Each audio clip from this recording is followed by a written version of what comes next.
John Wrangle. I'm a thoracic medical oncologist at the Medical University of South Carolina at the Hollings Cancer Center, and it's been a pleasure to present my abstract here at the World Conference on Lung Cancer 2024.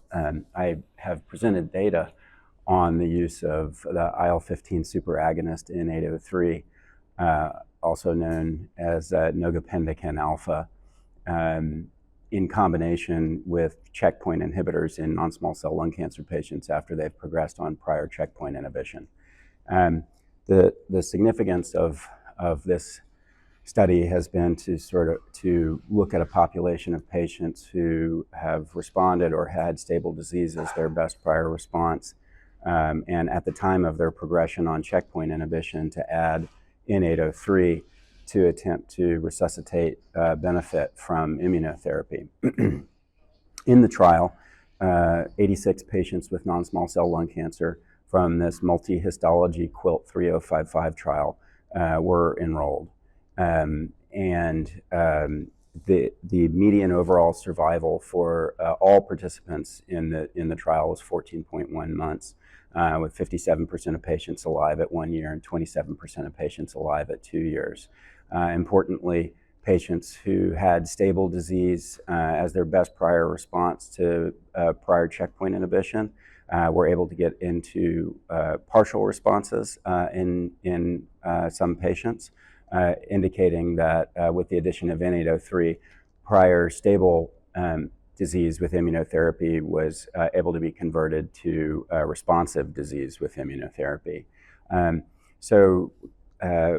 With some overall response data, responses in patients with the addition of N803 to failing checkpoint inhibition as a promising clinical signal plus an encouraging median overall survival, the company has two trials relevant to the concept. One is an ongoing first-line trial of N803 plus pembrolizumab, and that's open and available currently, and a planned trial in the second line comparing docetaxel with docetaxel for 4 cycles plus nivolumab plus N803. So it's a concept that I've been working on for 9 years now.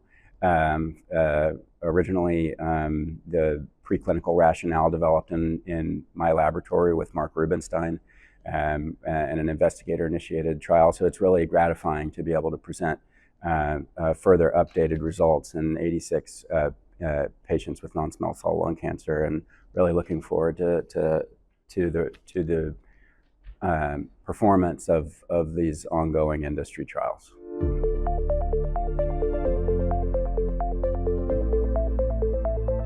In terms of developing a therapy from the laboratory into the clinic, it's extremely gratifying, but also extremely frustrating at the pace of progress. We develop these therapies with the hope of improving the lives of our patients, and you feel an extreme amount of impatience and urgency to sort of get those therapies to the clinic. But it's a rigorous, appropriately rigorous process to prove that your therapy is a potential benefit to your patient. So while it's feels slow sometimes, the process is reasonable and rigorous, but sometimes you wish that you could just move faster.